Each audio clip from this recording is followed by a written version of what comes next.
Alors, nous sommes donc avec vous aujourd'hui pour célébrer ce 47e anniversaire de la glorieuse victoire d'Octobre.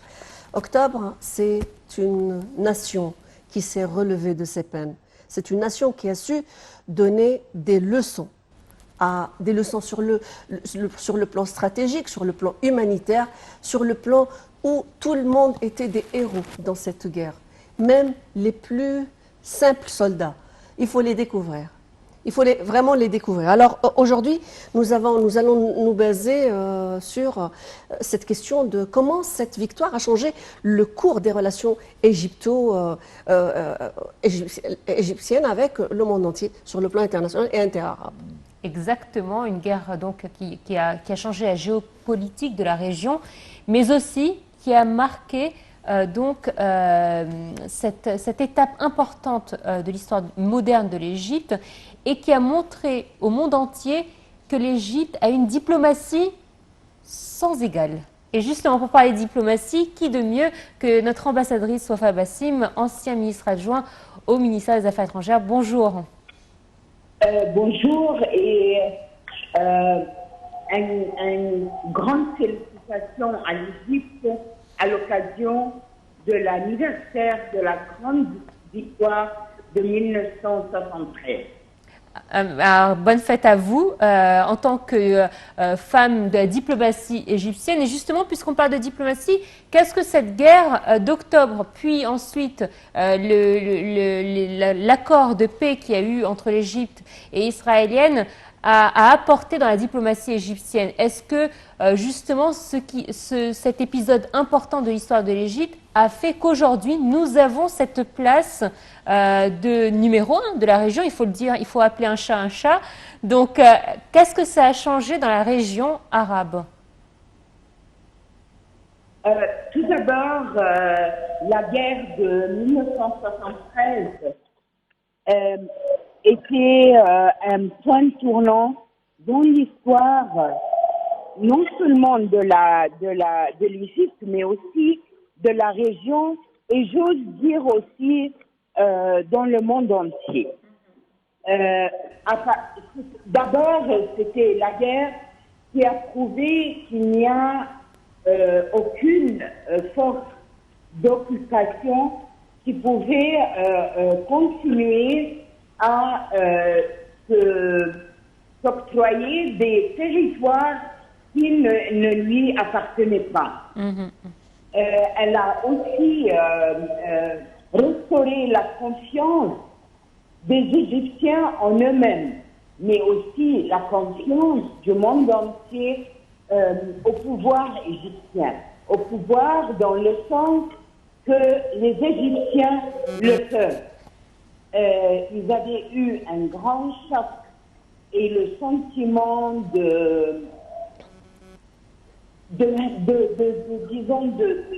d'incrédulité après la guerre de 1967. Le monde entier ne croyait pas que l'Égypte pouvait reprendre ses territoires et la guerre de 1973 a prouvé le contraire. L'Égypte pouvait, avec la volonté de son peuple, après la volonté de Dieu certainement, mais c'était la volonté du peuple, sa résistance, sa persistance, la sagesse des autorités égyptiennes, la sagesse du président égyptien et les preneurs de décision. Et là, je crois qu'il faudrait tout d'abord saluer le président Sadat, qui est un grand diplomate, un grand négociateur, et aussi tous nos martyrs.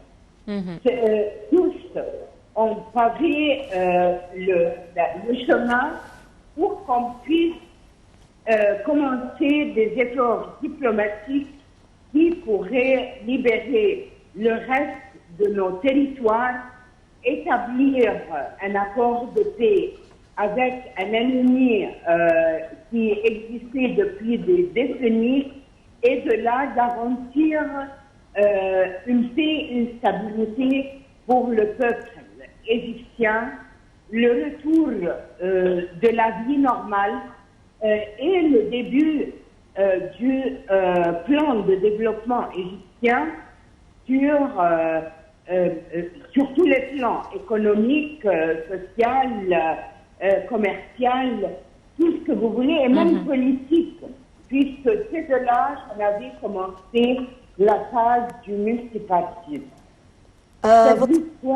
Votre Excellence, je veux aussi vous poser la question sur justement cette grande victoire. C'est inspiré, bien entendu, d'un effort colossal sur le plan stratégique militaire. Cette stratégie militaire égyptienne, des forces armées égyptiennes, des forces armées glorieuses, a battu le dogme de l'invincibilité d'Israël, d'où plus tard, elle est devenue dans les annales de la politique stratégique militaire internationale et un modèle de réussite qu'ils n'ont jamais compris. Je veux dire, parlez-nous un petit peu de l'impact de cette stratégie militaire égyptienne qui a dépassé toutes les normes des stratégies qu'on enseignait dans les plus grandes académies du monde sur le plan militaire et stratégique. Tout d'abord, vous avez effacé la légende de l'ennemi Amdensat. Et il a été prouvé que Israël devait se considérer un pays ou un État. S'il veut survivre, il doit vivre par les normes de la loi internationale et de la jurisprudence internationale.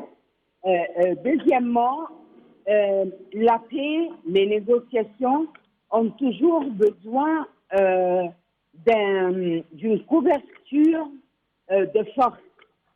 C'est la force qui est existante, qui est potente, qui protège toute négociation et tout effort de paix. Puisque on sait bien que si on ne réussit pas à trouver un accord équitable et juste qui restaure les territoires égyptiens occupés, c'était très clair que les Égyptiens étaient prêts à retourner au champ de combat. C'était, disons, le prélude à des négociations qui n'étaient pas faciles, très difficiles, qui ont passé par plusieurs étapes, que ce soit à partir déjà du kilomètre 101, passant par Blair House, passant par les différentes initiatives américaines, européennes, internationales, et qui ont terminé par des accords sans David pour un cadre, pour un accord de paix qui finalement s'est tenu et que tout le monde ne croyait pas que jamais on pouvait avoir cette solution pacifique et juste, tout au moins pour l'Égypte. Ces efforts de diplomatie égyptienne couverte par l'aspect de force militaire, cette diplomatie-là est devenue un modèle pour d'autres conflits, pour d'autres négociations. Un but auquel tous les pays de la région pouvaient accéder. Et des décennies après, nous voyons aujourd'hui qu'il y a des accords de paix qui se font, disons, pour qu'ils puissent être une garantie de sécurité et de paix stable ou de stabilité dans notre région tourmentée. Est-ce que cet épisode historique a influencé plus tard les futures générations, les futurs diplomates? Est-ce qu'on les a formés de manière différente via ce modèle de diplomatie qui a eu lieu sur plusieurs années après la guerre d'octobre? Est-ce que ça a eu des répercussions directes sur la formation des générations futures? Disons que le processus de paix égyptien est un modèle non seulement pour les diplomates égyptiens, c'est un modèle de la négociation d'un processus de paix qui maintenant est enraciné dans la littérature politique de négociation et de construction d'accords de paix. Cela, vous trouverez dans tous les livres de négociation le modèle du président Sadat comme un négociateur de genre unique, un peu comme le président Mandela, un peu comme Henry Kissinger. Ce sont des modèles de négociateurs, mais aussi la diplomatie égyptienne ne s'est pas arrêtée aux accords de paix seulement. Elle a continué à travailler pour le retour d'1 kilomètre carré égyptien qui était Saba. Et là, c'était aussi une grande bataille, mais une bataille diplomatique, juridique, que l'Égypte a gagnée pour ne pas laisser 1 centimètre de son territoire qui soit occupé par une force étrange. Alors, une bataille d'existence, c'est là vraiment l'esprit de cette glorieuse célébration d'aujourd'hui, qui est donc cette fête que nous fêtons et qu'on veut qu'elle soit encastrée dans le patrimoine génétique de la jeunesse égyptienne, justement, qui va prendre le relais. Merci, Votre Excellence l'ambassadrice Wafa Bassim, ancien ministre adjoint au ministère des Affaires étrangères, pour cette intervention d'aujourd'hui. Merci pour vos explications. Aujourd'hui, donc, un très grand jour. L'actualité continue sur la TV internationale. Exactement. On célèbre 2 fois, nous. On célèbre non seulement la guerre d'octobre, le 47e anniversaire de la guerre d'octobre, mais aussi nos retrouvailles. Car effectivement, le travail est un moyen aussi de se détendre et de retrouver les personnes qu'on aime. Merci à vous de votre fidélité. Merci, Nawal. Merci à toi. Tu nous as vraiment aujourd'hui enjolivé la journée. Alors, merci à vous. Restez dans l'esprit que vous êtes très très grand. Votre pays est très très grand et vous pouvez faire l'impossible. Merci à vous. On retrouvera donc notre collègue avec le programme dans quelques instants. Merci.